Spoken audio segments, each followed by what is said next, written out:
सब्बपापस्स अकरणम्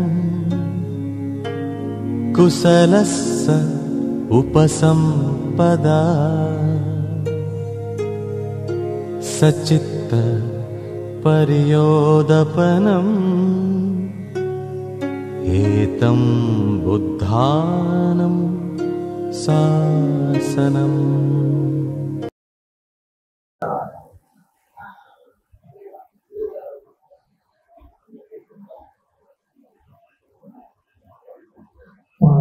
तथागत भगवान गौतम बुद्ध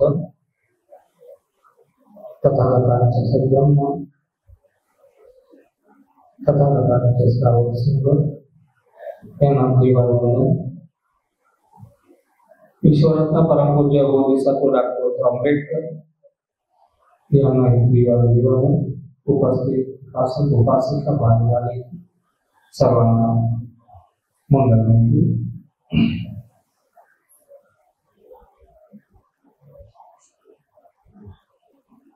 न तावता धम्मधरो यावता बहुभासति योच अपंक्ति सुत्वानं धम्मं कायेन पश्यति। न तावता धम्मधरो म्हणजे खूप जाणून किंवा आवेशात येऊन धम्म धारण करता येत नाही। न तावता धम्म धरो कथागत सांगतात धम्म ताणून धरल्याने किंवा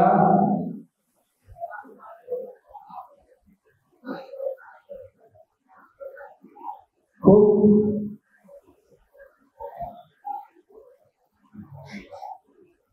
कठोरपणाने धम्म धरता येत नाही। न तावता धम्म धरो खूप ताणून धम्म धरल्यानं मी खूप धर्मवान आहे असं म्हटलं नाही किंवा त्यासाठी खूप अति धावण केले नाही माणूस धर्मवान होत नाही।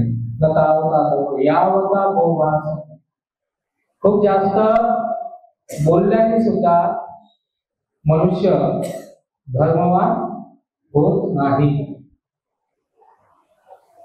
योच अपंक्ति सुत्वानं धम्म कायेन पश्यति खूप धम्माचा अभ्यास असला तरी काही धर्म होत नाही। खूप भाषणे किंवा प्रवचने किंवा व्याख्याने देत असल्याने सुद्धा कोणी धर्मवान होत नाही। योच अपंक्ति सुत्वानं ज्याने थोडं काहीतरी ऐकलेलं आहे धर्म आणि त्या धर्माला धरून जर त्याने त्याच्यावर चिंतन मनन केलं आणि चिंतन मनन करून हा धर्म स्वीकारणीय आहे त्या प्रकारचे कार्य केलं तावता धम्मो यावता बहुभासति योच अपंक्ति सुत्वानं धम्म कायेन पश्यति थोडं जरी ऐकून आपल्या शाळेतील हाताच्या कायेमध्ये त्या धम्माला धारण केलं तरी माणूस धर्मवान होऊ शकतो। कायेमध्येच पाहायचे आहे सर्व, नाहीतर ते लोक स्वतःला धर्मवान म्हणतात जे खूप धर्माचा अभ्यास करतात, मोठाले प्रवचन देतात, व्याख्याने देतात किंवा धर्मावरती मोठी मोठी चर्चा करतात। त्याचप्रमाणे विपश्यना ध्यान साधना करणाऱ्यामध्ये काही काही लोकांमध्ये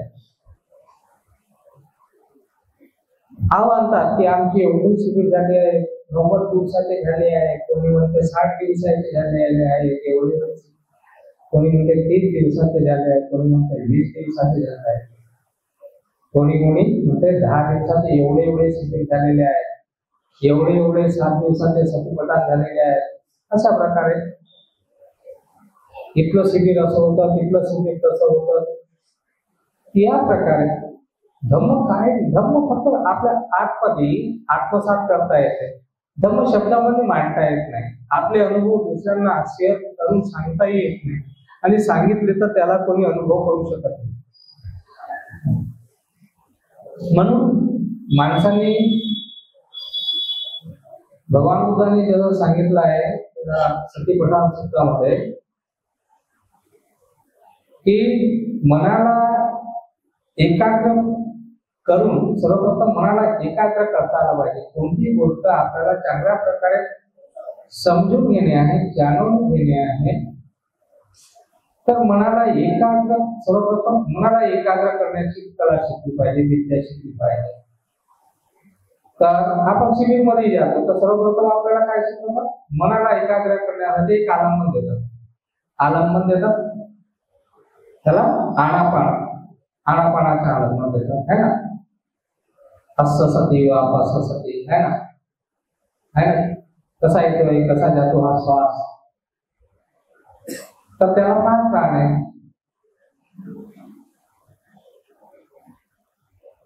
दोन्ही नागपुरातून येतो, दोन्ही नागपुरातून येतो, कधी एका नागपुरीत येतो, कधी दुसऱ्या नागपुरीतून जातो, कधी दुसऱ्या नागपुरीत येतो, आणि अशा प्रकारे या नागपुरीतून त्या नागपुरीतून, कधी कधी दोन्ही नागपुरीतून, कधी कधी एकाच नागपुरीत येतो, नागपुरीतून जातो. अशा प्रकारे आलंबन मिळते. त्या आलंबनावर आपण आपलं मन स्थिर करत असतो आणि स्थिरावलेल्या मनामध्ये माणसाला स्थिरावलेल्या मनातच माणसाला धम्म रुजवता येते. म्हणून सर्वप्रथम मनाला स्थिरावण्याचा अभ्यास शिकवतात, एकाग्र करण्याचा अभ्यास शिकवतात. तर हे आपण शिकलं पाहिजे. कुणाला पहिल्या शिबिरामध्ये बघा धम्माचा लाभ होऊन जातो, विपश्यनेचा लाभ होऊन जातो. विपश्यना म्हणजे काय? की विशेष प्रकारे पाहणे. काय पाहणे? तर आपलंच मन पाहणे आहे. आपल्या मनामध्ये उत्पन्न होणारे जे विचार आहेत त्या विचारांना पाहणे आहे आणि आपल्या शरीरात पाहणे आहे की आपल्या शरीरामध्ये जे काही उदयवय होत आहे, ज्या काही वेदना होत आहेत त्या वेदनांना पाहणे. हे पाहण्यासाठी आपण शांत बसलं पाहिजे, है की नाही. धम्म काय ना पसती, तर शरीरामध्ये धम्म पाहायचं आहे ना आपल्याला. या शरीरासोबत चित्त आहे, चित्तामध्ये पाहायचं. चित्ताचे जे काही विषय आहे त्या विषयांना पाहायचा आहे. हा विषय आला कोण्या हेतूने आला, कोण्या कारणाने आला, कसा आहे, रागमूलक आहे का, द्वेषमूलक आहे का. जेही घेऊन आला चित्त त्याला जसं आहे तसं पाहता आलं पाहिजे. पाहता पाहता पाहता जेही चित्त उत्पन्न, जशा प्रकारे चित्त उत्पन्न झालं, पाहता पाहता तेही बदलून जाते. तसं शरीरामधल्या वेदना सुद्धा आहे. कधी कुठे वेदना होतात तर कधी कुठे वेदना होतात, त्यालाही पाहणे. त्याच्यामधला उदयवेग पाहणे. कधी कधी खूप सूक्ष्म वेदना राहतात, कळतच नाही वेदना कुठे आहे. यासाठी भगवान बुद्धांनी महासतिपट्टन सूत्रामध्ये सर्वप्रथम काय सांगितलं की शरीर आणि मन शांत करत, त्याला एकाग्र करत, कसली भावना करायला सांगितली? काये कायानुपस्सी विहरती आतापि संपजानो सतीमा. या कायामध्ये काय होत आहे, कशा प्रकारची हलनचलन आहे, हे शरीर स्थिर झालेलं आहे की नाही, आतून बाहेरून स्थिर आहे की नाही. त्या शरीरामध्ये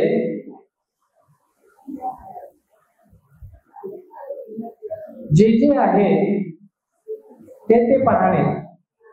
आपण बाह्य शरीर पाहतो, आरशासमोर पाहतो, स्वतःला पाहतो, बाह्य शरीर पाहतो.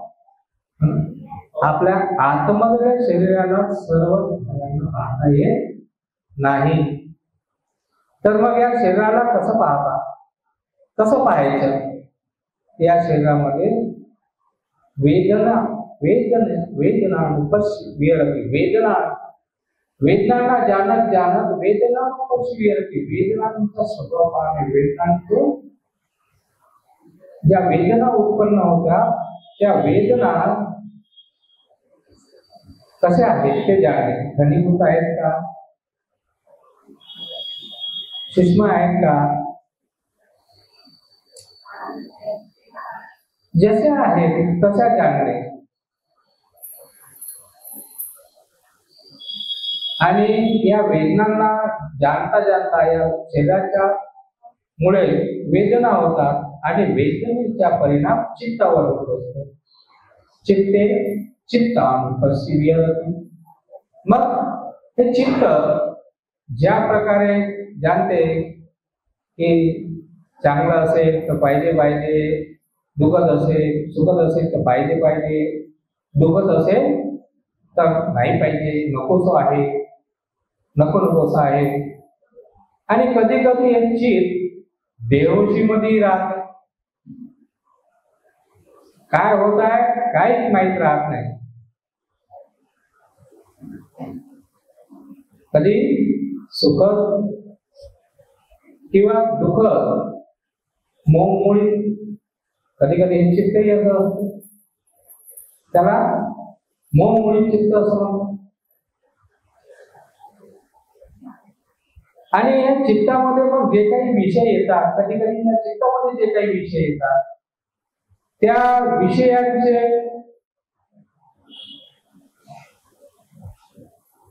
विषयाचे जे आलंबन असते त्या आलंबनामध्ये माणूस विषयाच्या आलंबनामध्ये माणूस वाहून जातो.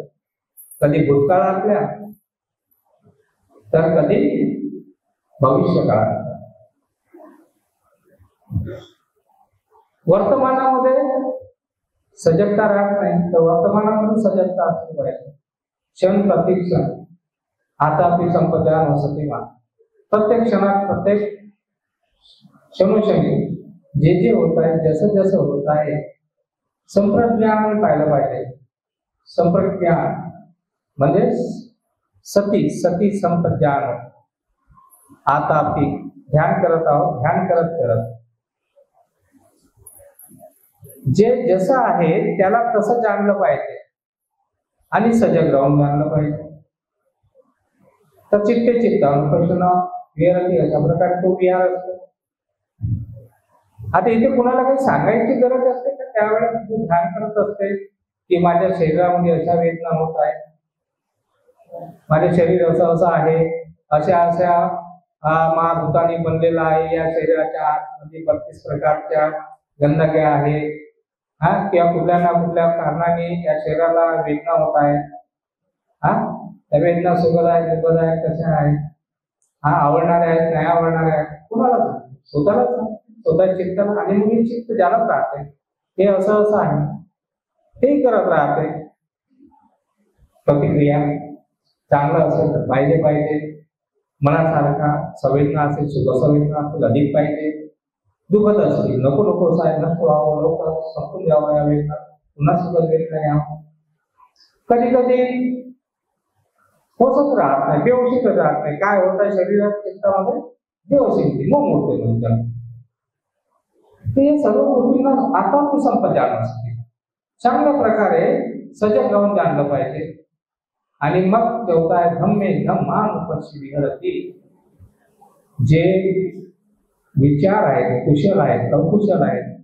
कुशल आले कशामुळे आले, अकुशल आहेत कशामुळे आहे, या प्रकारे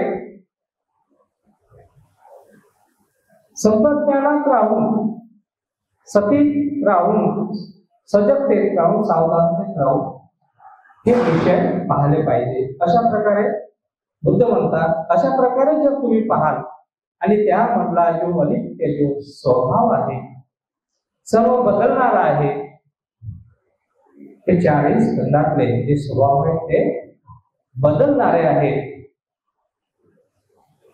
ते सातत्याने बदलत आहेत, क्षण प्रतिक्षण बदलत आहेत. बदलणे या शरीर चित्ताचा स्वभाव आहे. या अनित्याला जाणून जे जे बदलत आहे, जे जे काही आहे सुख देणारं आहे, हवं असं आहे किंवा नको नकोसं आहे, अशा प्रकारचं जे चित्त उत्पन्न होते ते दुःखदही होऊ शकते आणि सुखदही होऊ शकते. आणि जे बदलते, जे बदलू नये, कायमचे सुख राहावं अशा प्रकारचा विचार करणे सुद्धा काय आहे, अधम्म आहे. कारण ते निसर्गाचा नियम आहे परिवर्तित होणे. आणि जे परिवर्तित होते ते नित्य नाही, शाश्वत नाही, कायमचे राहणार नाही. या अनित्य बोधाच्या आधारे जे बदलणार आहे ते सुखद नाही किंवा दुःखद नाही अशा प्रकारचा भाग नाही. पण भगवान बुद्ध म्हणतात जे बदलत आहे, ज्याला मी माय माझे म्हणतो तर ते बदलणार आहे, ते तसं तसं राहणार नाही म्हणून दुःखद आहे. आणि ज्याला मी माय माझे म्हणतो, ज्याला मी माझी आत्मा म्हणतो, त्याही गोष्टी अनात्मा आहे. म्हणजे हे शरीर नश्वर आहे, क्षणभंगुर आहे, अणुरेणून बनलेलं आहे. हे चित्त आहे, चित्तामध्ये अनेक प्रकारचे विचार आहेत, येतात जातात. आणि म्हणून सर्व धर्मांना चांगल्या प्रकारे जाणणे, सर्व प्रकारे या गोष्टींना जाणणे म्हणजे काय होतंय, धम्म काय कशा प्रकारे या धम्मामध्ये कायमध्ये धम्म समावलेला आहे. भगवान बुद्ध जेव्हा असं म्हणतात तर कशा प्रकारे धम्म समावलेला आहे, तर याला जेव्हा आपण जाणतो, त्यांच्या हेतू कारणांना, त्यांच्या प्रत्ययांना जेव्हा आपण जाणतो, जाणून जे अनित्य आहे त्याला अनित्यच जाणतो, जे दुःख देणारा आहे त्याला दुःख देणारच जाणतो, जे माझं नाही त्याला माझे म्हणून जाणत नाही, हा धर्म आहे. म्हणून एक पसिको उपनायिको पंचंतम वेदी तपो विधी आता आपली संपजानो सतीमा येई पसिको उपनायिको. आता याला पाहायचं आहे, पाहण्यासाठी या 4 पठणांचा अभ्यास करावा लागतो. आता कधी हा अभ्यास करता येईल, जेव्हा माणूस दृढ संकल्प करून या 4ही गोष्टींना अधिष्ठित करून किंवा अधिष्ठान घेऊन जेव्हा चांगल्या प्रकारे एका गोष्टीला म्हणजे 4 हे जे 4 जे आहे काया, वेदना, चित्त आणि धर्म, याला चांगल्या प्रकारे जाणण्यासाठी माणसाला अधिष्ठित व्हावं लागतं. दृढ संकल्प करून की जसं आहे तसंच पाहिजे, मनामध्ये एकही क्षण त्याला न जाणता गवणार नाही, त्यापासून दूर, त्या विषयापासून दूर जाणार नाही. त्याच जी जशी घटना होत आहे त्या घटनेला त्याच प्रकारे जाणील आणि जाणत धम्म काय न पसते, तेव्हा मी त्या धम्माला आपल्या कायमध्ये चांगल्या प्रकारे पाहता येईल. या कायला पाहण्याची जी आंतरदृष्टी आहे वेदनांच्या सहारे, अनित्याच्या सहारे, त्या ज्या वेदना आहेत त्या वेदना त्या अनित्य स्वभावाच्या आहेत. हे जाणत अनित्य पुष्ट करत मनुष्य सत्यापर्यंत पोहोचते आणि त्या सत्यापर्यंत पोहोचल्यावर त्याला खऱ्या अर्थाने धम्माचा लाभ होतो. धम्माचा लाभ झाला की तो समोर अधिक दृढ संकल्प करत जातो आणि आपली जी प्रतिक्रिया करण्याची जी अवस्था होती, जो संस्कार आहे, मग तो संस्कारही त्याच्या बदलत जातो आणि प्रतिक्रिया न करता यथाभूत ज्ञान दर्शन तो करत जातो. असं करता एक दिवस तो खऱ्या अर्थाने धम्मवान होतो. तर खूप धम्माच्या चर्चा करून धम्मवान होता येत नाही. काय धम्म असा आहे ज्याला लाभला त्याला शब्दामध्ये मांडता येत नाही, सांगता येत नाही.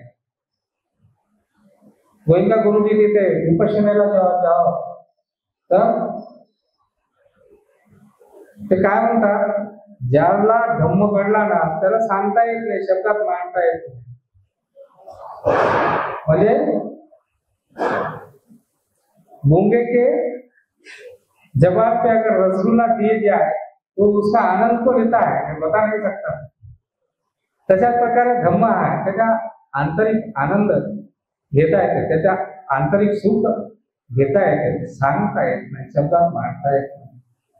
म्हणून भगवान बुद्ध म्हणतात धम्म काय नाही. आपल्या 3.5 हाताच्या कायमध्ये या धम्माला जाणलं पाहिजे. खूप बोलल्याने धर्म जर होत नाही, आहे की नाही. खूप जास्त ताणून कोणाही गोष्टीला धरलं तरी धर्म होत नाही. कोणी बऱ्याच गोष्टीचे आव्हान आणतात. कालचा जो विषय होता तो यावरच होता की माणसाने फक्त स्वतःच्या मुक्तीसाठी, स्वतःच्या सुखाकरिता हे जे विपश्यना आहे ते प्रत्येक माणसाची आपली व्यक्तिगत आहे. पण त्याला आपण सामूहिकरित्या करतो. एक दुसऱ्याचे तरंगे एक दुसऱ्याकडे बघून आपल्यामध्ये एक ध्यान पुष्ट करण्याची भावना जागते आणि अशा प्रकारे समगान तपोपसम सुकून जाते. सर्व मिळून जर केलं तर माणूस थोडासा डगमगलाही तरी पाहते, अरे नाही तो तर व्यवस्थित करत आहे, तो तसाच अडीक बसला आहे, हलन नाही चलन नाही, मलाही तसंच केलं पाहिजे. आणि असं करत करत करत करत तो आपल्या अंतर्चित्तात उतरते आणि मग अंतर्चित्तात उतरल्यावर ज्या ज्या घटना जशा जशा आहेत त्याला तो तसा तसा जाणत राहते. ध्यानामध्ये आपली प्रगती करत राहते. ध्यान करता करता त्यामध्ये त्याला जे काही ज्ञान त्या ध्यानामधून प्राप्त होते त्या ज्ञानाला जाणत तो आपल्या मुक्तीकडे वाटचाल करत राहतो. काल असं होतं की आपल्याला काही जग कळते आहे, बोलता येत नसेल, सांगता येत असेल, काय हरकत नाही. कुणाला सांगता येत असेल, वाचता येत असेल, बोलता येत असेल, धर्म चांगल्या प्रकारे मांडता येत असेल म्हणूनही तोही काही धर्मवान म्हणजे परिपूर्ण धर्मवान आहे असं नाही. त्याच्या अंतर्चित्तात काय चालू हे आपण सांगू शकतो, ते त्यालाच मालूम राहते. तो कोणते विषय घेऊन जाणे, कोणते राग द्वेष त्याच्यामध्ये आहे तो स्वतः ज्याच्या त्यालाच माहित असते. म्हणून काल ते सांगितलं की कोण्याच गोष्टीचा अहंकार आणायचा नाही, कोण्याच गोष्टीचा जास्त आव आणायचा नाही, त्याला फक्त जाणायचं आहे, शिकायचं आहे. काल एक गोष्ट म्हटली होती, कथे वदे लिखे पळे सबक सुने सबक होई. कथे वदे लिखे पळे वदे सुने सबक होई. कथे न होई, वदे न होई, लिखे न होई, पळे न होई, सुने न होई, करे होई. आहे की नाही. न ता होता धम्मदरो या होता गोवा. केल्याने होत आहे रे, आधी केल्याचे पाहिजे. आपण जो जो धर्म शिकतो तो धर्म शिकून आपल्या आंतरचित्तात किंवा आपल्या जीवनात आपल्या 3.5 हातामध्ये तो उतरवण्याचा प्रयत्न केला पाहिजे. त्याच्यावरती ही चर्चा करे है ना. कसं असं काही आहे ना, धारण करे ना कोई है ना, धारण करे तो धर्म है वरना कोई बात है ना. सूरज योगे प्रभात आहे वरना काली रात. आपल्याला ही जे अज्ञान आहे आपल्यामधलं ते अज्ञान आपल्याला नष्ट करायचे आहे आणि ते नष्ट करण्यासाठी आपल्याला चांगल्या प्रकारे धम्म शिकायचा आहे. तर धम्म शिकायचा आहे तर कसा शिकायचा आहे, मध्यम मार्गावर शिकायचा आहे. ठीक आहे. तर या प्रकारे आपण शने थोडा रोज जर आपण अभ्यास करत गेलो, या धम्माचा अभ्यास करत गेलो, या धम्मामध्ये आपण सातत्य असलं तर एक दिवस आम्ही खरोखर आतून आणि बाहेरून दोनही निश्चितच धर्मावान होतो आणि तेव्हाच मग आपण खऱ्या अर्थानं सुखवान होतो. आहे की नाही. म्हणजे जो धर्म ऐकला तो धर्म चांगल्या प्रकारे जाणला, त्या धर्म मार्गावर आम्ही चालायला लागलो, अभ्यास करायला लागलो आणि अशा प्रकारे आमचे जे धम्माचं प्रशिक्षण आहे ते स्वतःच्या उद्धारासाठी, स्वतःच्या हितासाठी करायला लागलो तर निश्चितच आपला उद्धार होईल, आपल्याला निश्चितच दुःखातून मुक्ती मिळेल, निश्चितच आपल्याला सुख प्राप्त करता येईल. म्हणून प्रत्येकाने अभ्यास केला पाहिजे. या 3.5 हाताच्या आपल्या चित्ताचा अभ्यास केला पाहिजे. जेव्हा जेव्हा आपल्या चित्तामध्ये राग उत्पन्न होतो, आसक्ती, एखाद्या वस्तूबद्दल आसक्ती उत्पन्न होतो, घनीभूत आसक्ती उत्पन्न होतो, तेव्हा त्या आसक्तीला चांगल्या प्रकारे पाहायला पाहिजे. कोण्या कारणाने आसक्ती उत्पन्न झाली, चक्षुनी झाली का, त्याला पाहता आलं पाहिजे. श्रोताने झाली का, कानाने झाली का, पाहता आलं पाहिजे. कुठूनही जिथूनही हे जे काही इंद्रिय आहेत आपले, या इंद्रियावर जेव्हा जेव्हा त्या विषयाचा जो स्पर्श होतो तेव्हा तेव्हा मनामध्ये घनीभूत आसक्ती उत्पन्न होत असतो. त्याच प्रकारे जेव्हा जेव्हा त्या विषयाशी, त्या इंद्रियाशी त्या विषयाचा संपर्क होतो तेव्हा तेव्हा ते मनाला न आवडणार असलं तर द्वेष उत्पन्न होतो, कधी कधी घनीभूत द्वेष उत्पन्न होतो. तर याला पाहता आलं पाहिजे की यावेळेस माझ्या चित्तामध्ये अशा अशा कारणाने असा असा द्वेष उत्पन्न झाला आहे. तर या प्रकारे जाणत जाणं, आणि हे सर्व जे उत्पन्न होत आहे ते कायमचं राहणार आहे का, मला या विषयामध्ये रमण झालं पाहिजे का, याचाही आपण विचार केला पाहिजे. याचा काय परिणाम येणार आहे हे जाणता आलं पाहिजे. हे कायमचं तसंच राहणार आहे का, तर नाही, तर हेही बदलणार आहे. तर या अनित्य जो आहे, जो अनित्य बोध आहे, जो या अनित्य बोधाला सुद्धा आपण जगवण्याचा प्रयत्न केला पाहिजे. अनित्य बोध आपण पुष्ट करण्याचा प्रयत्न केला पाहिजे. नाही तर नुसतं आपण तोंडाने म्हणत राहून सब अनित्य आहे, सब बदलने वाला है, बदल जाएगा, बदलणार आहे, कायमचं थोडी राहणार म्हटल्याने होत नाही. ह्या अनित्य बोधाला आत्मसात करावा, आत्मबोध करावा लागतो. अनित्य आहे याची भावना करावी लागते. जे अनित्य आहे ते अनित्य आहे, या कारणाने अनित्य आहे, हे अनित्य आहे, हे सत्य आहे, सर्वच बदलणार आहे. तर या प्रकारे आपला अनित्य बोध आपण जागवत असला पाहिजे. या अनित्य बोधाच्या सहारे, या कायेच्या आणि चित्ताच्या सहारे या इंद्रियांमध्ये होणाऱ्या बदला साह्याने अनित्य बोध जागवून निश्चितच आम्ही सामोर प्रगतीकडे वाटचाल. म्हणून नुसतं पुस्तका वाचल्याने किंवा प्रवचन ऐकल्याने काही होणार नाही. त्यासाठी रोज रोज आपल्याला अशा प्रकारे जेव्हा जेव्हा आपण जे जे कार्य करतो त्या त्या वेळेस त्या कार्याला आपण जाणलं पाहिजे.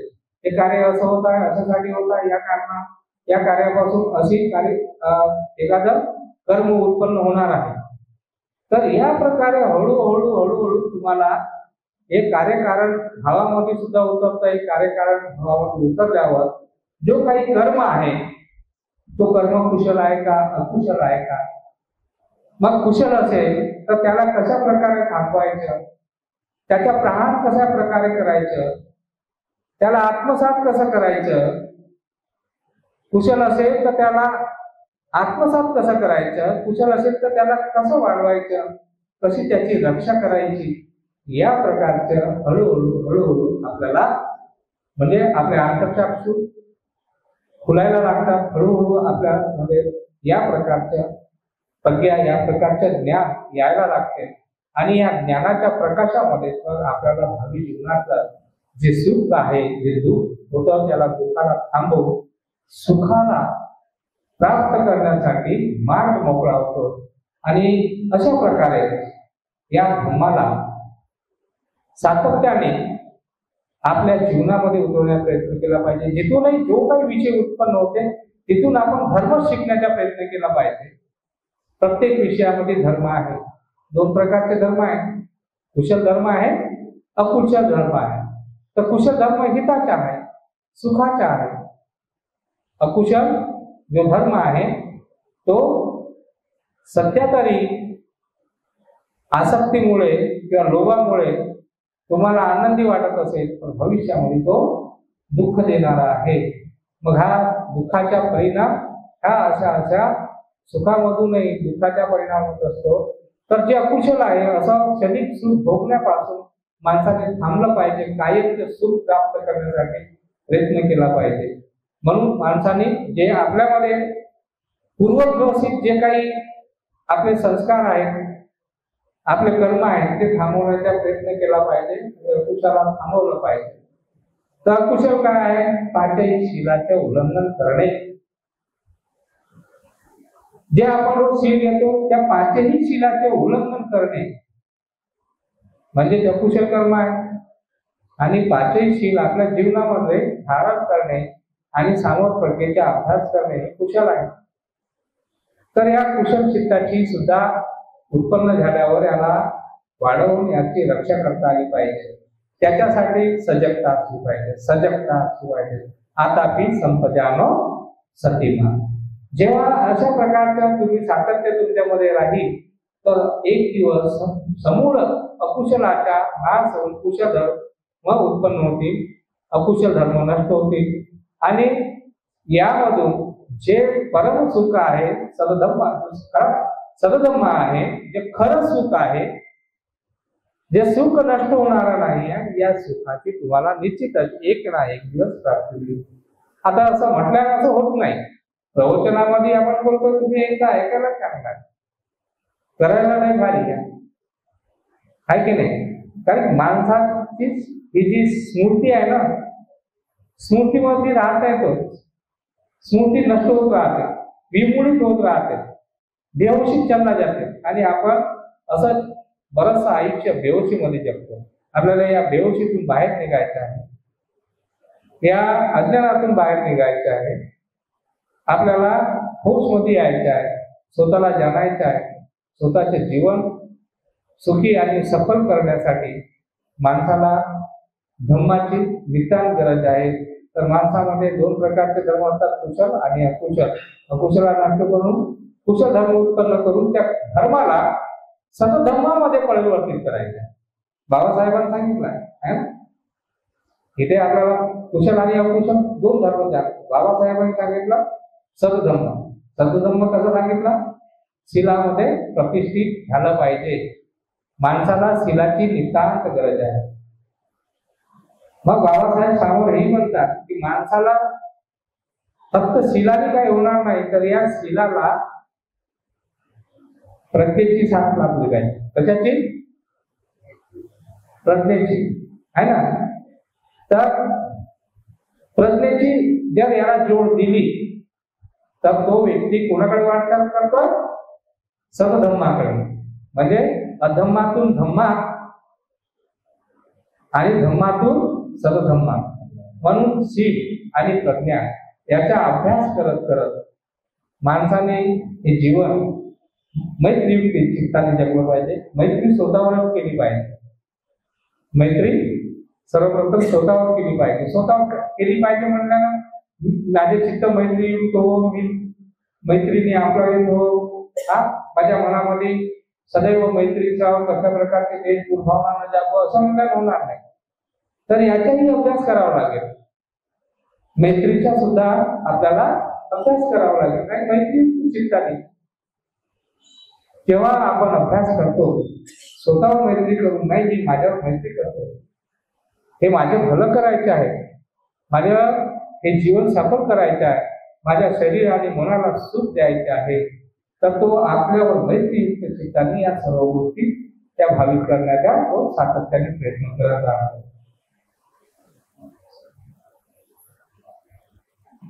नाहीतर नुसतं वाचून ऐकून काही होत नाही.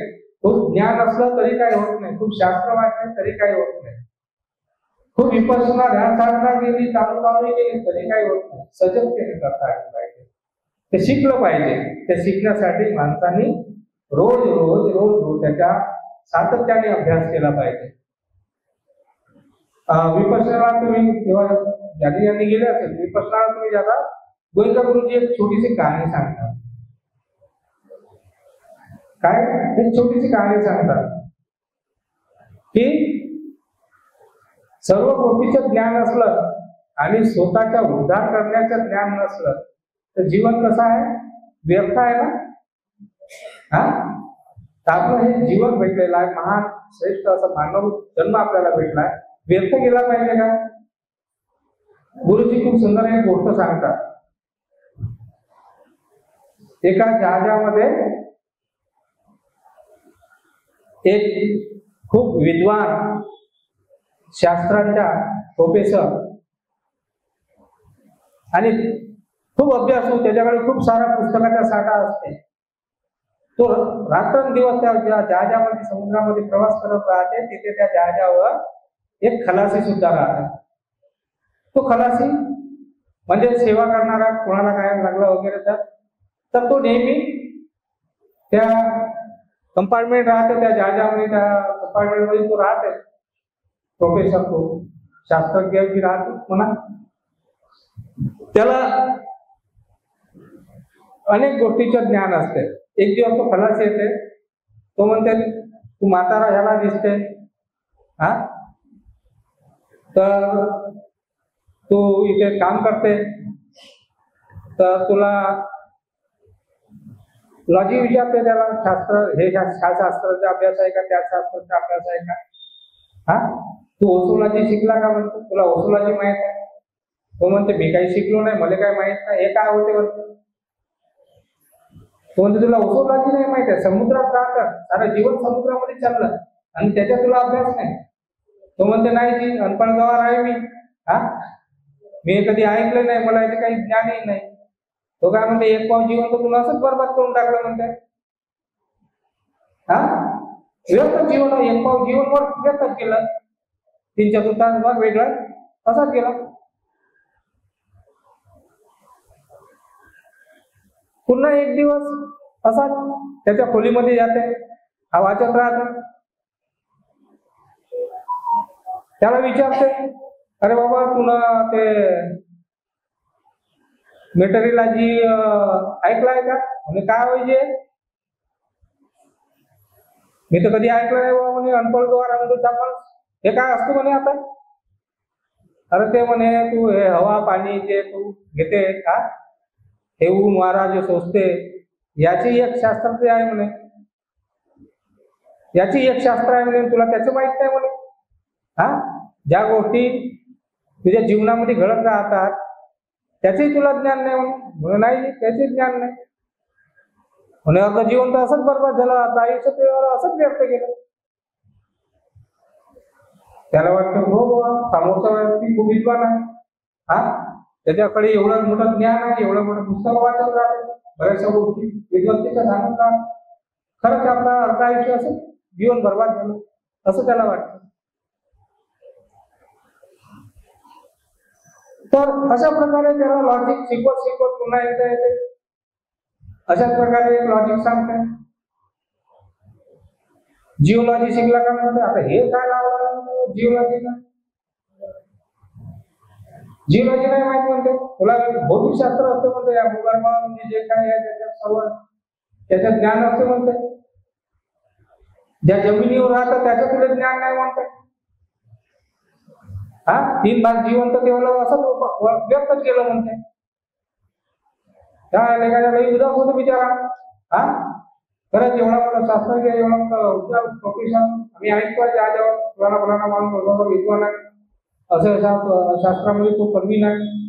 खरंच आपण कधी ऐकलं नाही. आपलं 3 भाग जीवन असंच व्यक्त केलं. एक दिवस त्या खलाशाची तो जो नोकर काम करणारा असतो, तो धावत धावत त्याच्याकडे येते प्रोफेसर कड आणि घाबरला होते. साहेब साहेब काय झालं भाऊ, नाही घाबरला दिसत, तुम्हाला स्विमिंग लॉजी येते का म्हणे. हा हा, तर म्हणे हे काय स्विमिंग लॉजी, हे एक शास्त्र आहे म्हणे. आता बघा म्हणे, हे जहाज आहे ना, एका खडकाला ठोकल्या गेलं आणि त्यामुळं हे जहाज अर्ध तुटलं, आता हे जहाज बुडणार आहे.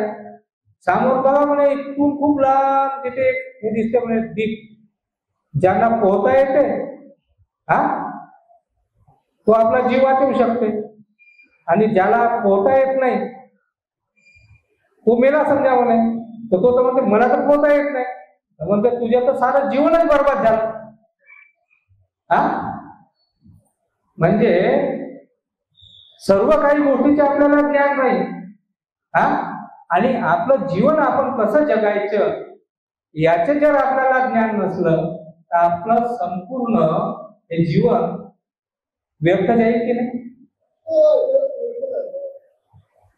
यासाठी माणसाने हे जीवन व्यर्थ जाऊ नये, या जीवनातल्या सर्व दुःखांच्या, सर्व अनित्यांच्या, या संस्कारांच्या, हे राग द्वेष हे जे दुःखाचे कारण आहे याला जाणत धम्माचा अभ्यास करत करत, विपස්සना ध्यान साधनेचा अभ्यास करत, याला सातत्य ठेवत आपण ते आपल्या जीवनात थोडं उतरवत गेलं तर आपल्या या जन्माचं सार्थक झालं समजा, हे जीवन आपलं सफल झालं. अशा प्रकारची आपण भावना केली पाहिजे. खूप पुस्तका वाचून किंवा खूप प्रवचन ऐकून किंवा खूप छान सुंदरसं बोलून माणसाचं जीवन सफल होत नाही. तर भगवंताने जो सद्धर्म सांगितला आहे, जो सुवाक्यात आहे, जो जाणण्यासारखा आहे, पाहण्यासारखा आहे, जीवनात उतरवण्यासारखा आहे आणि जीवनात सुख देणारा आहे, त्या धम्माचा आपण अभ्यास केला पाहिजे. तेव्हा आपलं खऱ्या अर्थाने हे जीवन सफल होईल.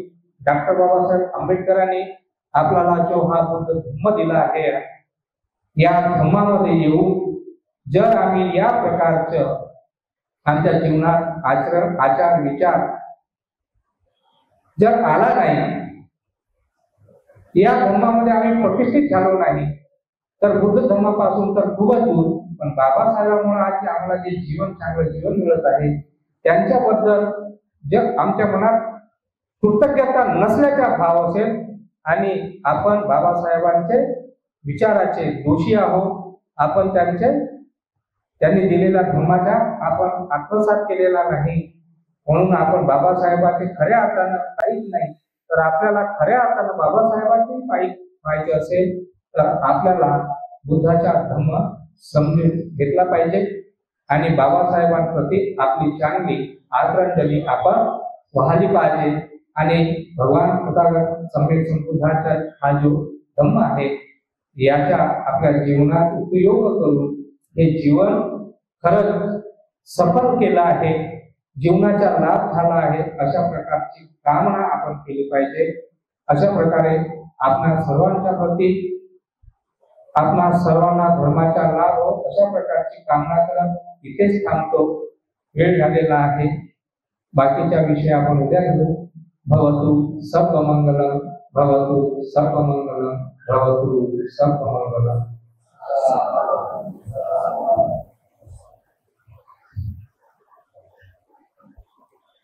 थोड़ी मंगल व्यवस्थित करिए.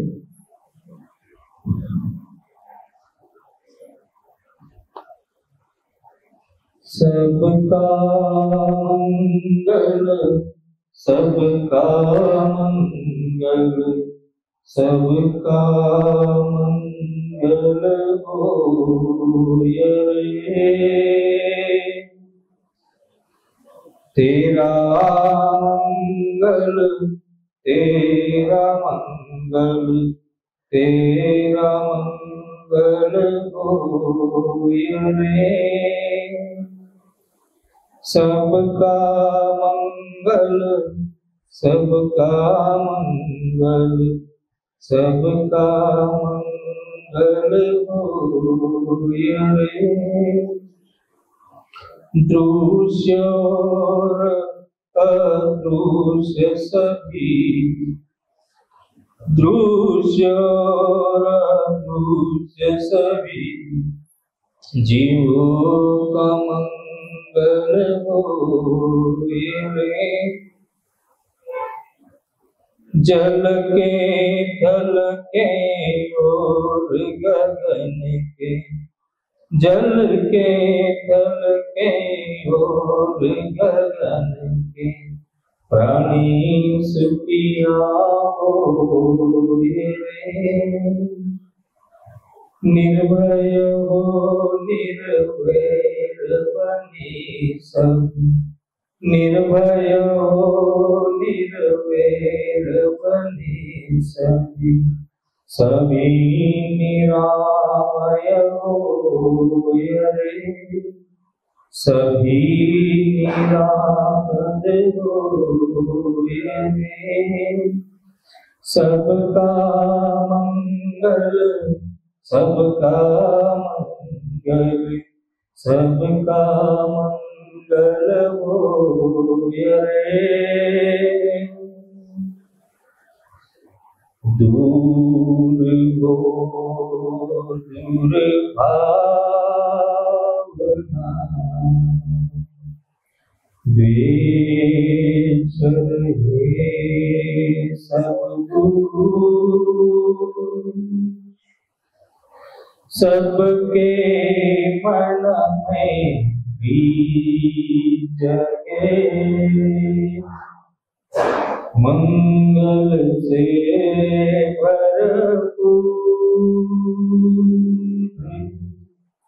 सबका मंगल होए, सबका मंगल होए, सबका मंगल होए। भवतु सर्वमङ्गलम्, भवतु सर्वमङ्गलम्, भवतु सर्वमङ्गलम्।